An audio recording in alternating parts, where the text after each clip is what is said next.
Hey everybody, I'm going to be showing you guys how to how to chart out your basic market structure. I have a brand new Surface Pro 4, so it's a good drawing tool to show you guys this. Okay, so pretty much some people always get confused whenever I say know your basic market structure. That kind of gives you the indication of like what kind of trend that you're in. Okay, and it's as simple as knowing as far as what is the market doing. It's making higher highs. As you can see, this high is higher than this high. This high is higher than this high. All right? And as you can see, is it making higher lows also? This is higher lows. This low is higher than this low. This low is higher than this low. Okay? That's what you see when the market is doing an uptrend.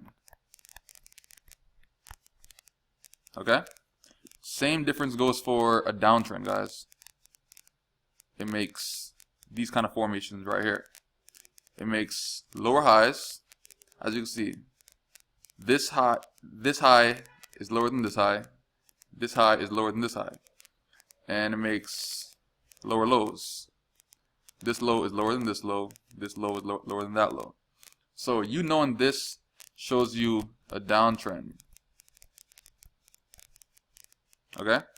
And the good thing about it is also that just knowing this basic structure, it can help you out as far as trying to catch certain counter trends for the brand new trend the current trend that the market's in.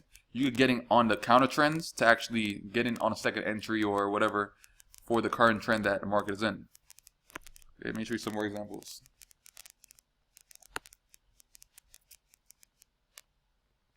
Okay, so for instance, let's say we're in an uptrend market.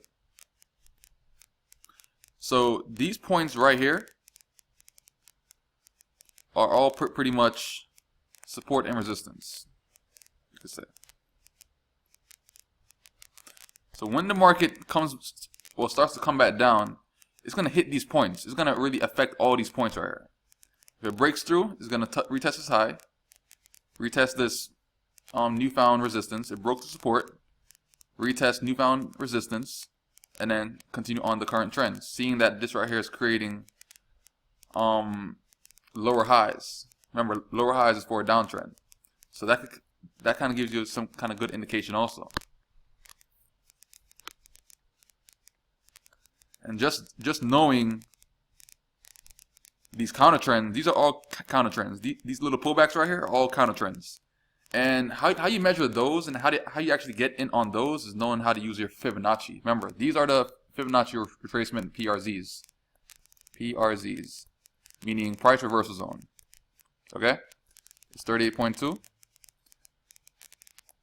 61.8 first, actually.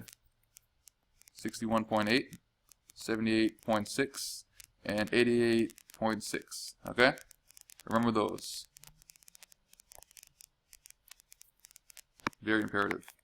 Okay, so by knowing this, let's say if you have your Fibonacci tool, always do it on an uptrend, do it from the low to the high, and that'll give you as far as your overall market breakdown as tracking the level of retracement that you actually see within the market. So down here will be 100%. Down here will be 0%. So let's say the market comes back down here. This right here is like a 38.2 retracement level, which is basically the most aggressive retracement that you actually come across. And then there's 61.8, 78.6, and 88.6. So as the market fluctuates, if it bounces off of 38.2, you would get in on this counter trend right here at the 38.2 mark. The best way how to do this is if you have confluence within the market, as far as if you have a support point within that same exact range as the 38.2. So if you see support,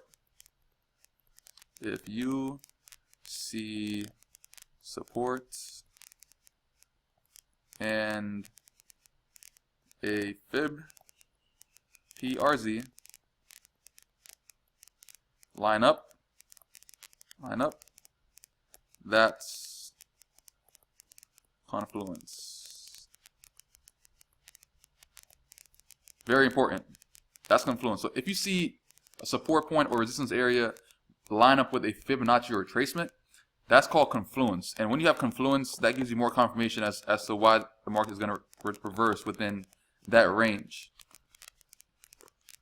And you could actually like really plan for these kind of counter trends.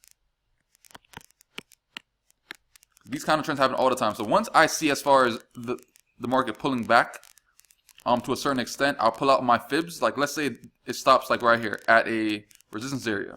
I'll pull out my fibs immediately, track it, see like where it's trying to go, and I would get in right on that counter trend, that correction trend on the area of counter trend that the market is doing. Seeing that it's on an uptrend, these counter trends don't last for like a long time, but at the end of the day, you would never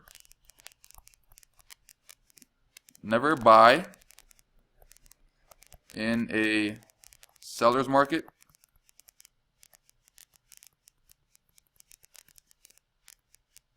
All right, important. And never sell in a buyer's market. Trust me, it's like really like that simple, right? But once you get to like a level of experience, you could actually trade these counter trends. Like honestly, like this is what I do. I will literally catch every single swing. Like I'll put in a sell like right here. I'll write it down to the first PRZ level. My first take profit area will be what? At 38.2 retracement level. First TP. First TP. All right. If it breaks it, my next level would be at 61.8. And like literally, I'll just be catching pips, catching pips. But me knowing that the overall trend is the uptrend, I'm not going to be planning on doing these sells for like a long period of time. Why? Because the market is on an overall uptrend, so I would want to be doing more buys than sells at the moment. So once it touches one of these PRZ levels and don't break, I'll be putting in a buy order. So once that happens, once it hits one of these major PRZ levels, put in a buy. After that, I write it up, look for another level of resistance, fibs again, write it down. So pretty much, you could have kept in your buy orders along with putting your sell orders. So pretty much, you're making profit both ways. That's the golden thing about knowing how to actually identify. My bad.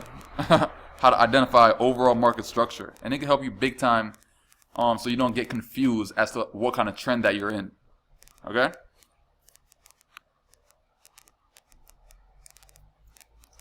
Alright guys, so that's about it for market structure. Hope you guys enjoyed it. And catch them pips. Catch them pips.